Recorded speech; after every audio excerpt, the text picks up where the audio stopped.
तिहारी सतत जलेगी, आया हूँ उजाला लेने, प्रभु आया उजाला लेने।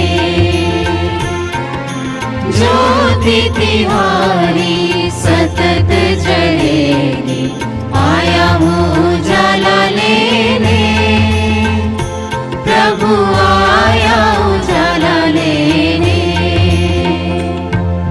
चारों दिशाएं नजर न आए, चारों दिशाएं नजर न आए, इतना अंधेरा जीवन में, इतनी चमक तेरे दर्शन में। ज्योति तिहारी सतत जलेगी, आया हूँ उजाला लेने, प्रभु आया उजाला लेने। ज्योति तिहारी सतत जलेगी, आया हूँ उजाला लेने, प्रभु आया उजाला लेने, प्रभु आया उजाला लेने, प्रभु आया उजाला लेने। पिता और पुत्र और पवित्र आत्मा के नाम पर आमीन। हमारे प्रभु यीशु ख्रिस्त की कृपा, ईश्वर का प्रेम तथा पवित्र आत्मा का साहचर्य आप सबों को प्राप्त हो और आपको भी। प्रिय भाइयों बहनों, आज चालीसा काल का दूसरा रविवार है और यह चालीसा काल हम सबों के लिए कृपा और अनुग्रह का समय है। इस चालीसा काल में हम विशेषकर प्रार्थना, त्याग, तपस्या और पश्चाताप करते हुए एक दूसरे के साथ और पिता ईश्वर के साथ अपना रिश्ता मजबूत बनाते हैं। पश्चाताप और पाप क्षमा के द्वारा हम प्रभु यीशु के दुखभोग, मरण और पुनरुत्थान में सहभागी होने के लिए तैयारी करते हैं। तो आइए हम सब अपने पापों को याद करते हुए प्रायश्चित करें और पिता परमेश्वर से क्षमा मांगे, ताकि हम सब इस पूजा बलिदान में योग्य रीति से भाग लेते हुए प्रभु की आशीष और कृपा को प्राप्त कर सकें।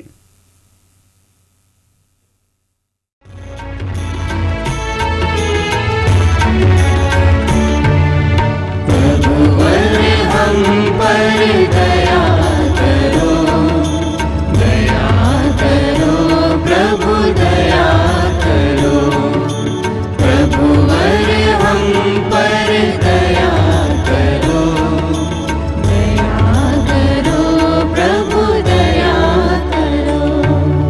हम हैं पापी द्वार खड़े, दूर कर दो पाप हमारे।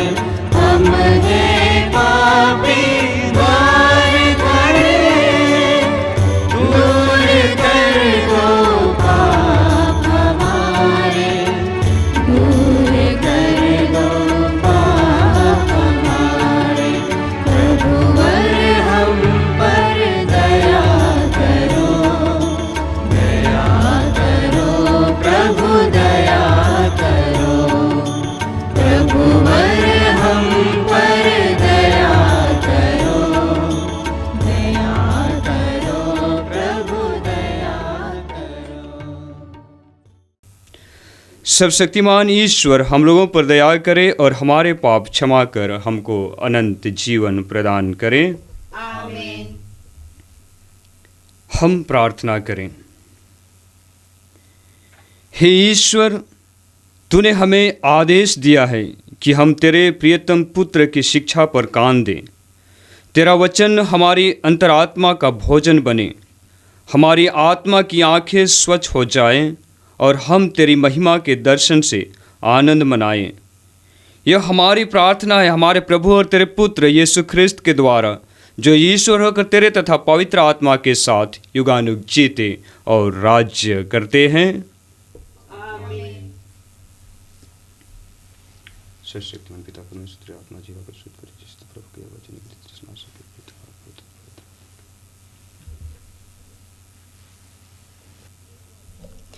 चालीस का दूसरा एतवार। पहला पाठ उत्पत्ति ग्रंथ अध्याय 22 पद संख्या 1 से 2, 9, 13 से 18 तक। आज का मूल वाक्य है हमारे पूर्वज इब्राहिम का बलिदान। ईश्वर ने इब्राहिम की परीक्षा ली। उसने उससे कहा, इब्राहिम इब्राहिम, और उसने उत्तर दिया, मैं प्रस्तुत हूँ। ईश्वर ने कहा, अपने पुत्र को, अपने इकलौते को, परम प्रिय इसहाक को साथ ले जाकर मौर्य प्रदेश चले जाओ। वहाँ जिस पहाड़ पर मैं तुम्हें बताऊँगा, तुम उसे बलि चढ़ा दोगे। जब वे उस जगह पहुँचे जिसे ईश्वर ने बताया था, तो इब्राहिम ने अपने पुत्र को बलि चढ़ाने के लिए हाथ उठाकर छुरा उठा लिया। किंतु प्रभु का दूत स्वर्ग से उसे पुकार कर बोला, इब्राहिम इब्राहिम, और उसने उत्तर दिया, मैं प्रस्तुत हूँ। दूत ने कहा, बालक पर हाथ नहीं डालना, उसे कोई हानि नहीं पहुँचाना। अब मैं जान गया कि तुम ईश्वर पर श्रद्धा रखते हो। तुमने मुझे अपने पुत्र, अपने इकलौते पुत्र को भी देने से इनकार नहीं किया। इब्राहिम ने आंखें ऊपर उठाई और सींगों में झाड़ी में फंसे हुए मेढ़े को देखा। इब्राहिम ने जाकर मेढ़े को पकड़ लिया और उसे अपने पुत्र के बदले बलि चढ़ा दिया। ईश्वर का दूत इब्राहिम को दूसरी बार पुकार कर बोला, यह प्रभु की वाणी है, मैं शपथ खाकर कहता हूँ, तुमने यह काम किया है। तुमने मुझे अपने पुत्र को, अपने इकलौते पुत्र को भी देने से इनकार नहीं किया। इसीलिए मैं तुम पर आशीष बरसाता रहूँगा। मैं आकाश के तारों और समुद्र तट के बालू की तरह तेरे वंशजों को असंख्या बना दूँगा, और वे अपने शत्रुओं के नगरों पर अधिकार कर लेंगे। तुमने मेरी आज्ञा का पालन किया है, इसीलिए तेरे वंश द्वारा पृथ्वी के सभी राष्ट्रों का कल्याण होगा। यह प्रभु की वाणी है। ईश्वर को धन्यवाद। यीशु मेरा जीवन, यीशु मेरा रक्षक, तब मैं किससे डरूं। यीशु मेरा जीवन, यीशु मेरा रक्षक, तब मैं किससे डरूं। यीशु मेरी ज्योति, मेरा सहायक, तब मैं किससे डरूं। यीशु मेरी ज्योति, मेरा सहायक, तब मैं किससे डरूं।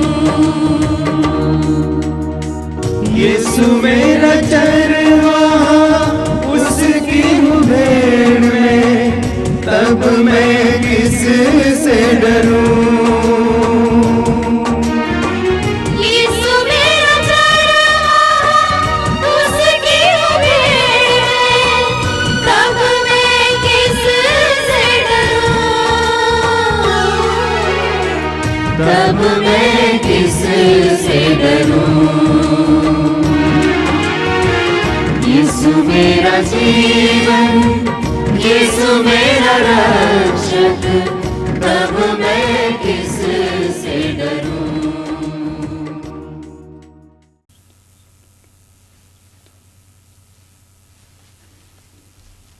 दूसरा पाठ रोमियों के नाम संत पौलुस का पत्र, अध्याय 8, वचन संख्याएं 31 से 34 तक।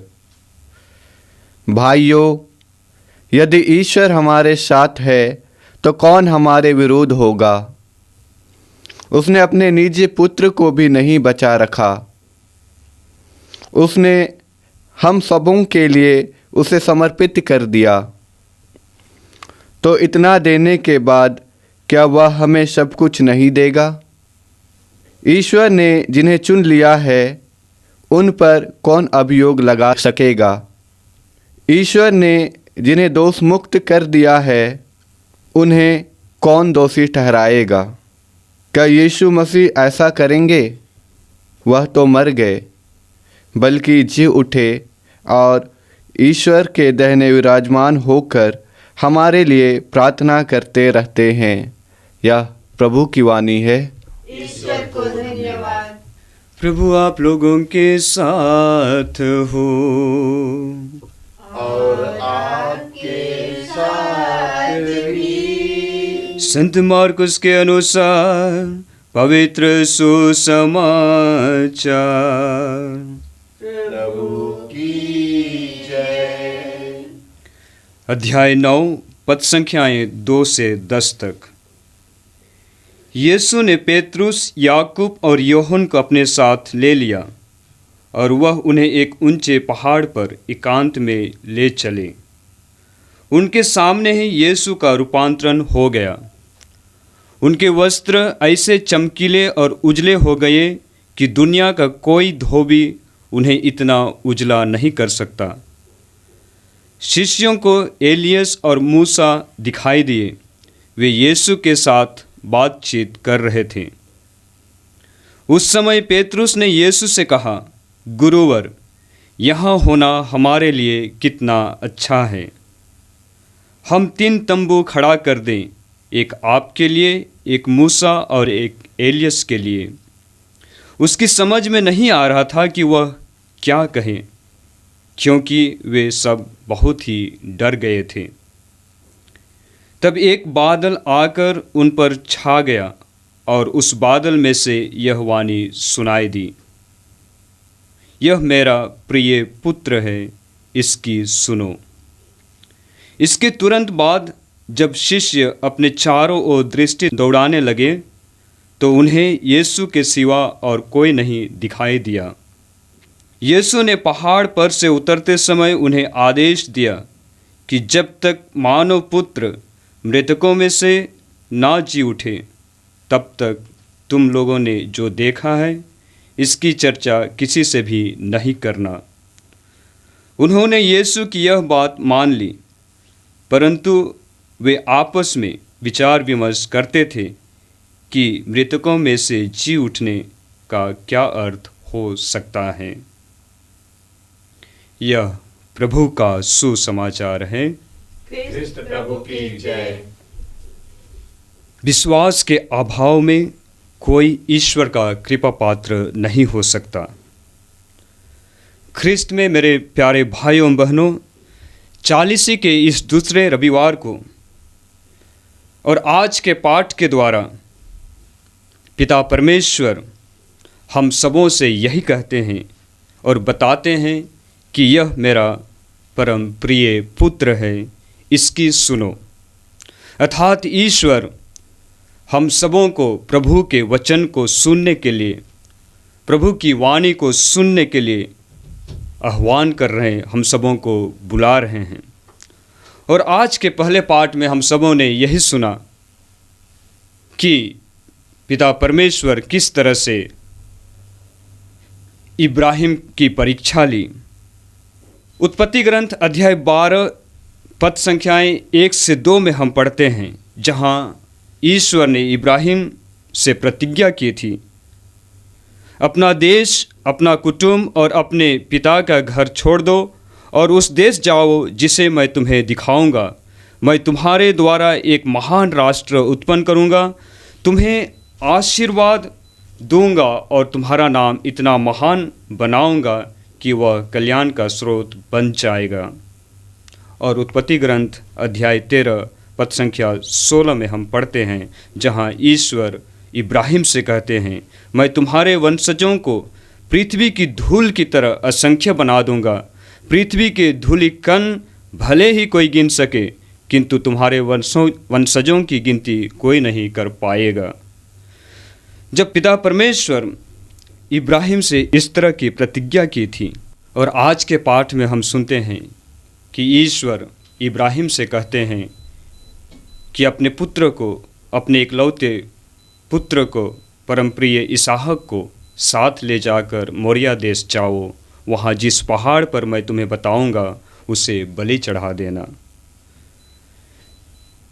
बहुत सालों के बाद इब्राहिम को एक पुत्र प्रदान किया था, और उसी पुत्र को ईश्वर इब्राहिम से कहते हैं कि वह उसे बलि चढ़ाए। हम अनुमान लगा सकते हैं कि इब्राहिम के हृदय में किस तरह से दर्द हुआ होगा, किस तरह से पीड़ा हुआ होगा, किंतु वह ईश्वर के आज्ञा का पालन करते हुए वह अपने पुत्र को बलिदान चढ़ाने के लिए तैयार हो जाते हैं और उसे मोरिया पहाड़ पर लेकर जाते हैं। और जब इब्राहिम अपने पुत्र को बलि चढ़ाने के लिए अपने हाथ में छुरी लिया और उसे उठाया कि स्वर्गदूत ने उसे इब्राहिम इब्राहिम कहकर पुकारा। इब्राहिम ईश्वर के आज्ञा का पालन करते हुए अपने पुत्र को बलिदान चढ़ाने के लिए जिस तरह से वह मोरिया पहाड़ पर ले जाते हैं, ईश्वर इब्राहिम से प्रसन्न हो जाते हैं, खुश हो जाते हैं और इब्राहिम के लिए बलिदान चढ़ाने के लिए उसका प्रबंध करते हैं। ये दोनों घटनाएं आज जो इब्राहिम अपने पुत्र को बलि चढ़ाते हैं और जो घटना ताबोर पर्वत पर प्रभु यीशु के साथ और उनके शिष्यों के साथ हुआ, उसमें काफ़ी समानताएं हैं। इसहाक इब्राहिम का एकलौता एवं परमप्रिय पुत्र था, उसी तरह से प्रभु यीशु पिता परमेश्वर के एकलौते परमप्रिय पुत्र थे। इब्राहिम ने होम की लकड़ी इसहाक पर लाद दिया था और उसे मोरिया पहाड़ की ओर ले लिया था। उसी तरह से प्रभु यीशु भी अपने कंधों पर लकड़ी अर्थात क्रूस ढोकर कालवारी पर्वत पर आगे बढ़ते हैं। इसहाक को बलि चढ़ाने के लिए मोरिया नामक पहाड़ पर ले जाया गया, उसी तरह प्रभु यीशु को बलिदान चढ़ाने के लिए कलवारी पहाड़ पर ले जाया गया। पुराने व्यवस्थान में इब्राहिम ने प्रतीकात्मक रूप से जो किया उसे प्रभु यीशु ने स्वयं बलिदान देकर पूर्ण किया। प्रभु यीशु उस क्रूस के बलिदान से पहले अपने शिष्यों को ईश्वरीय महिमा को बताना चाहते थे। प्रभु यीशु अपने उस क्रूस बलिदान से पहले अपने शिष्यों को अपने दुखभोग, मरण और पुनरुत्थान के बारे में शायद बताना चाहते थे, इसीलिए वह उन्हें ताबोर पर्वत पर लेकर जाते हैं। और वहाँ जब प्रभु का रूपांतरण हुआ तब बादल से यह वाणी सुनाई दिया, यह मेरा परम प्रिय पुत्र है, इसकी सुनो। और आज का दूसरा पाठ भी इस बात की पुष्टि करता है कि प्रभु यीशु ईश्वर का निजी पुत्र अर्थात परम प्रिय पुत्र है। और हम संत यूहन्ना के सुसमाचार अध्याय 3 पद संख्या 16 में पढ़ते हैं, जहाँ वचन हम सबों को बताता है कि ईश्वर ने संसार को इतना प्यार किया कि उसने उसके लिए अपने इकलौते पुत्र को अर्पित कर दिया, जिससे जो उसमें विश्वास करता है उसका सर्वनाश ना हो बल्कि अनंत जीवन प्राप्त करे। और आज के दूसरे पाठ में प्रभु का वचन कहता है कि उसने अपने निजी पुत्र को भी नहीं बचाया, उसने हम सब के लिए उसे समर्पित कर दिया। आज के पाठ मानव जाति के प्रति ईश्वर के असीम प्रेम को दर्शाता है और उस प्रेम से हमें कोई वंचित नहीं कर सकता है। जिस तरह से संत पौलुस रोमियों के पत्र में कहते हैं, ना विपत्ति, ना अत्याचार, ना भूख, ना नग्नता, ना जोखी, ना ही तलवार। और उस प्रेम में बने रहने के लिए पिता ईश्वर प्रभु यीशु के रूपांतरण के दृश्य द्वारा हम सबसे एक ही बात कहते हैं, यह मेरा प्रिय पुत्र है, इसकी सुनो। हमें पिता ईश्वर के असीम प्रेम में बने रहने के लिए हमें प्रभु यीशु की बात को सुनना होगा, प्रभु यीशु के वचन को सुनना होगा और उसे अपने जीवन में पालन करते हुए उसे ग्रहण करना होगा। क्योंकि जब जब हम ईश्वर के आज्ञाओं का पालन करते हैं, उनके वचन को सुनते हैं और उसे अपने जीवन में ग्रहण कर उस पर चलते हैं, ईश्वर हमारे जीवन में सब कुछ का प्रबंध करता है। हमारे जीवन में धैर्य एवं साहस उत्पन्न होता है और हम विश्वास में मजबूत हो जाते हैं। हमारे जीवन में उन्नति होती है, आशीष एवं कृपा की बरसात होती है। और जब जब हम पवित्र यूखरिस्तीय समारोह में भाग लेते हैं और रोटी और दाखरस को बलि स्वरूप चढ़ाते हैं, प्रभु यीशु उस रोटी और दाखरस को अपने शरीर और रक्त में परिवर्तन कर देते हैं और हमें आध्यात्मिक रूप से शक्ति एवं सामर्थ्य प्रदान करते हैं। आइए इसी विश्वास के साथ हम अपने विश्वास को प्रकट करें।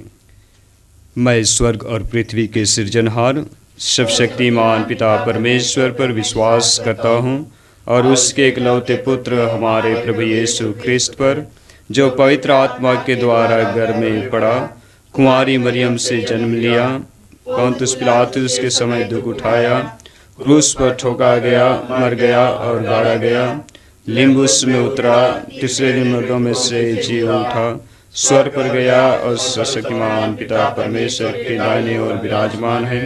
वहाँ से जीवितों और मृतकों का न्याय करने आएगा। मैं पवित्र आत्मा, पवित्र कैथोलिक कलीसिया, धर्मियों के सहभागिता, पापों की क्षमा, देह का पुनरुत्थान और अनंत जीवन पर विश्वास करता हूँ। आमीन। प्यारे भाइयों एवं बहनों, यह 40 का पुण्य समय है। इसमें हम यीशु ख्रिस्त की मृत्यु और पुनरुत्थान की स्मृति मनाने की तैयारी करते हैं। इसलिए हम परम दयालु पिता से निवेदन करें, कलीसिया अपने प्रभु यीशु के समान 40 दिनों तक प्रार्थना और तपस्या करते रहे। इसके लिए हम पिता परमेश्वर से प्रार्थना करें। हे पिता, हमारी प्रार्थना सुन। हे सर्वशक्तिमान पिता परमेश्वर, आज हम पूरी कलीसिया को आपके पावन चरणों में अर्पित करते हैं। विशेषकर कलीसिया के अगुआ संत पिता फ्रांसिस, सभी कार्डिनल्स, धर्माध्यक्षों, पुरोहितों एवं धर्म बहनों को तू अपनी विवेक एवं ज्ञान प्रदान कर, ताकि वे आपकी आत्मा द्वारा प्रेरित होकर सभी ख्रिस्त विश्वासियों को इस 40 काल में पवित्र तथा धार्मिक जीवन जीने के लिए उत्साहित कर सके। इसके लिए हम प्रार्थना करें। हे पिता, हमारी प्रार्थना सुन। हे पिता परमेश्वर, आज हम बीमार से पीड़ित सभी लोगों को याद करते हैं कि तू उन्हें अपनी चंगाई भरे हाथों से स्पर्श कर, ताकि वे अपनी बीमारी से छुटकारा प्राप्त कर अपने विश्वास में सुदृढ़ बने रहे। इसके लिए हम प्रार्थना करें। हे पिता, हमारी प्रार्थना सुन। हे ईश्वर, तू अत्यंत दयालु और प्रेमीमय है। आज तू सभी बेरोजगार एवं लाचार लोगों पर कृपा दृष्टि कर और उन्हें अपने योग्यता के अनुसार रोजगार प्रदान कर, ताकि वे अपने जीवन में आपकी महिमा देख सके। इसके लिए हम प्रार्थना करें। हे पिता, हमारी प्रार्थना सुन। हे प्रभु, सभी किसान भाई बहनों को याद करते हैं जो दिन रात कठिन परिश्रम कर अपनी जीविका के लिए रोजी रोटी प्रबंध करते हैं। उन पर तू अपनी आशीष वर्षा एवं समय से अच्छी बारिश एवं मौसम प्रदान कर। इसके लिए हम प्रार्थना करें। हे पिता, हमारी प्रार्थना सुन। हे ईश्वर, आज हम विशेष रूप से इस मिस्सा बलिदान में उपस्थित और इस मिस्सा बलिदान में भाग लेने वाले सभी विश्वासियों के लिए प्रार्थना करते हैं। तो उन्हें अपनी अनंत शांति प्रदान कर एवं उनके सभी निवेदन एवं मनोकामनाएं पूरी कर। इसके लिए हम प्रार्थना करें। हे पिता, हमारी प्रार्थना सुन। हे ईश्वर, अपने विश्वासियों की याचनाएं सुन। तो अपनी अपार शक्ति के द्वारा हमें सब बुराइयों से बचा, कि हम तेरे पुत्र यीशु ख्रिस्त के विश्वस्त अनुयायी बन सकें, उन्हीं हमारे प्रभु ख्रिस्त के द्वारा। आमीन। तन मन धन सब अर्पित है तब चरणों में प्रभु, जीवन अपना लाए हैं ग्रहण करो हे प्रभु। तन मन धन सब अर्पित है तब चरणों में प्रभु, जीवन अपना लाए हैं ग्रहण करो हे प्रभु। दास रोटी की भेंट चढ़ाते हैं, यीशु मसीह के संग हर्षित आते हैं। ग्रहण करो प्रभु हम सब जन को इन उपहारों के संग, ग्रहण करो प्रभु हम सब जन को इन उपहारों के संग। तन मन धन सब अर्पित है तब चरणों में प्रभु, जीवन अपना लाए हैं ग्रहण करो हे प्रभु। ग्रहण करो हे प्रभु, ग्रहण करो हे प्रभु। भाई और बहनों, प्रार्थना कीजिए कि सर्वशक्तिमान पिता परमेश्वर मेरा और आप लोगों का यह बलिदान ग्रहण करें। प्रभु अपने नाम की स्तुति तथा महिमा के लिए और हमारे पिता अपने समर्पित कलीसिया के लाभ के लिए आपके हाथों से यह बलिदान ग्रहण करें। हे पिता, यह बलि हमारे अपराधों की क्षमा दिलाए और पास्का पर्व मनाने के लिए तेरे विश्वासियों के तन मन पवित्र कर दे। यह प्रार्थना सुन हमारे प्रभु ख्रिस्त के द्वारा।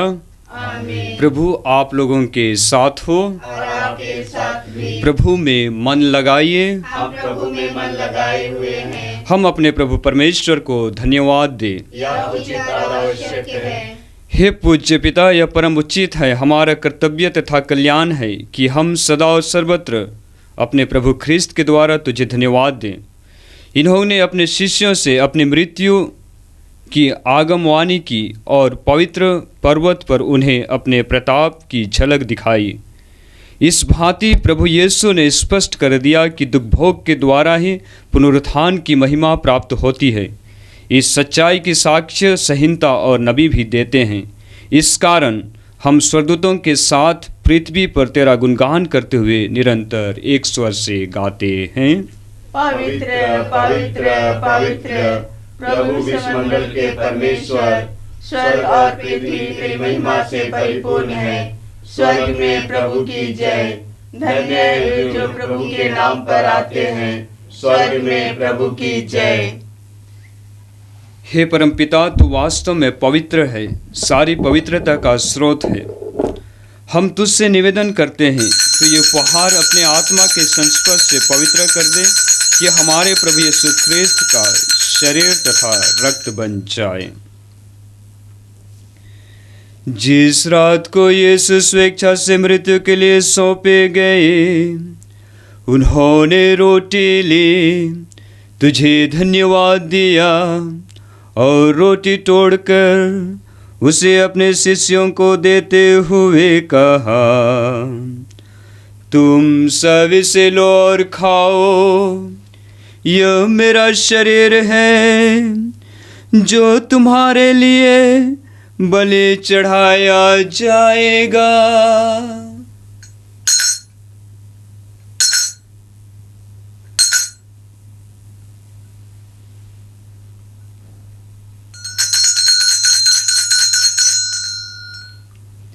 इसी भांति भोजन के बाद उन्होंने कटोरा लिया, तुझे धन्यवाद दिया और उसे अपने शिष्यों को देते हुए कहा, तुम सब इसे लो और पियो, यह मेरे रक्त का कटोरा है, नवीन और अनंत व्यवस्थान का रक्त जो तुम्हारे और सबों की पापों की क्षमा के लिए बहाया जाएगा। तुम मेरी स्मृति में यह किया करो।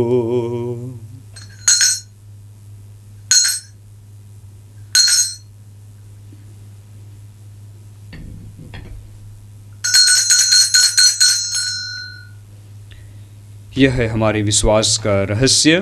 ख्रिस्त प्रभु मर गए, ख्रिस्त प्रभु जी उठे, ख्रिस्त प्रभु महिमा के साथ फिर आएंगे। हे परमपिता, यह आज्ञा मानकर हम अपने प्रभु की मृत्यु और पुनरुत्थान की स्मृति में तुझे जीवन की रोटी और मुक्ति का कटोरा चढ़ाते हैं। हम तुझे धन्यवाद देते हैं कि तूने हमें अपने सम्मुख उपस्थित होने और अपनी सेवा करने का सौभाग्य प्रदान किया है। हमारा नम्र निवेदन है कि हम सब जो ख्रिस्त का शरीर तथा रक्त ग्रहण करते हैं, पवित्र आत्मा के द्वारा एकता के सूत्र में बंधे रहें। प्रभु और हमारे संत पिता फ्रांसिस, हमारे धर्माध्यक्ष यूजिन जोसेफ और सभी याजकों के साथ विश्व भर में फैली अपनी कलीसिया की सुधि ले तथा इसे प्रेम में सिद्ध बना दें। हे प्रभु, हमारे उन भाई बहनों की भी सुधि ले जो पुनरुत्थान की आशा में परलोक सिधार चुके हैं। उन्हें और सभी मृतकों को अपने पुण्य दर्शन का सौभाग्य प्रदान कर हम सब पर दया दृष्टि डाल कि हम भी अनंत जीवन के सौभागी बने और ईश्वर की माता धन्य कुमारी मरियम, संत जोसेफ, प्रेरितगण और सब संतों के साथ जो युग युग में तेरे विश्वस्त सेवक सेविकाएं बने रहें, तेरा स्तुतिगान कर सके तेरे पुत्र यीशु ख्रिस्त के द्वारा। आइए हम एक साथ पवित्र तत्व की स्तुतिगान करें। इन्हीं प्रभु ख्रिस्त के द्वारा, इन्हीं के साथ और इन्हीं में, हे सर्वशक्तिमान पिता परमेश्वर, पवित्र आत्मा के साथ तुझे समादर तथा महिमा युगानुयुग मिलती रहती है। आमीन, आमीन, आमीन।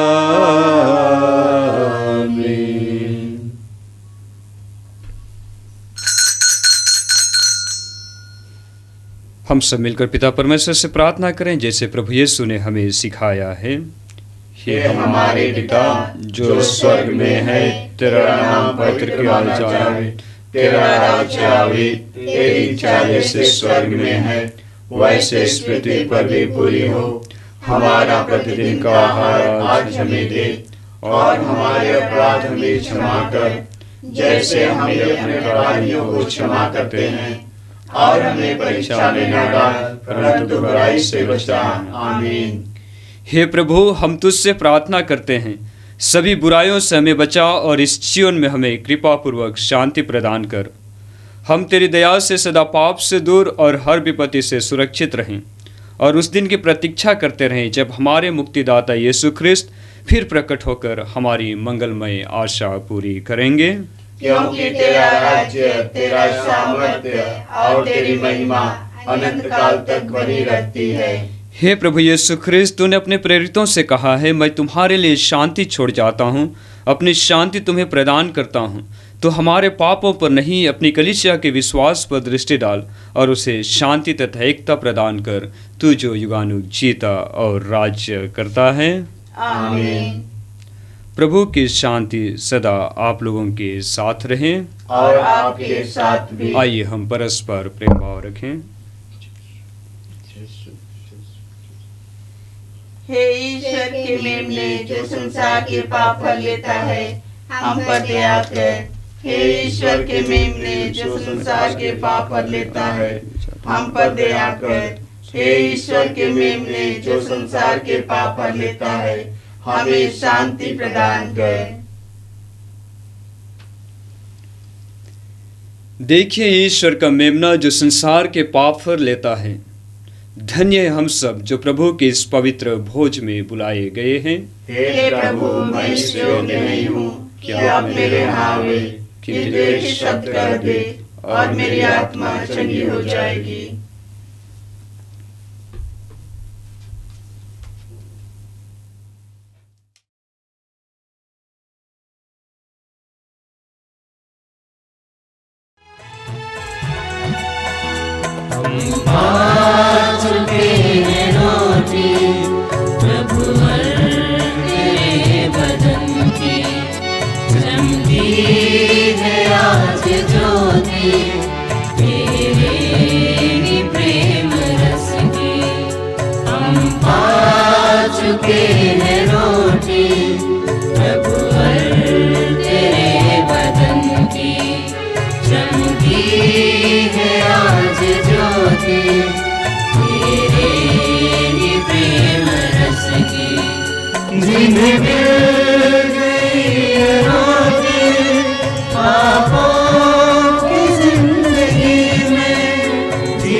हम प्रार्थना करें।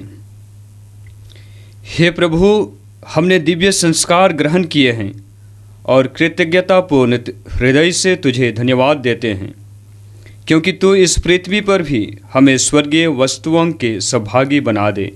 यह कृपा कर हमारे प्रभु ख्रिस्त के द्वारा। आमीन। प्रभु आप लोगों के साथ हो। और आपके साथ भी। सर्वशक्तिमान ईश्वर पिता और पुत्र और पवित्र आत्मा आप सबों को आशीर्वाद प्रदान करें। आमीन। हम सब विदा ले। प्रभु की शांति सदा हमारे साथ रहे। ईश्वर को धन्यवाद।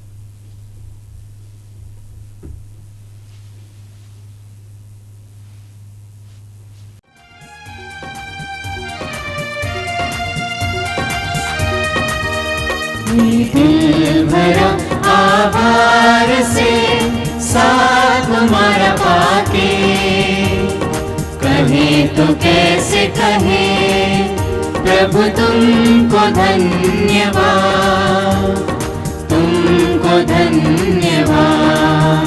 ये दिल भरा आभार से साथ तुम्हारा पाके, कहे तो कैसे कहे प्रभु तुमको धन्यवाद, तुमको धन्यवाद। ये दिल भरा है प्यार से जो मिला तुमसे, ये दिल भरा है प्यार से जो मिला तुमसे, कहे तो कैसे कहे प्रभु तुमको धन्यवाद, तुमको धन्यवाद। ये दिल भरा आभार से साथ तुम्हारा पाके, कहे तो कैसे कहे प्रभु तुमको धन्यवाद,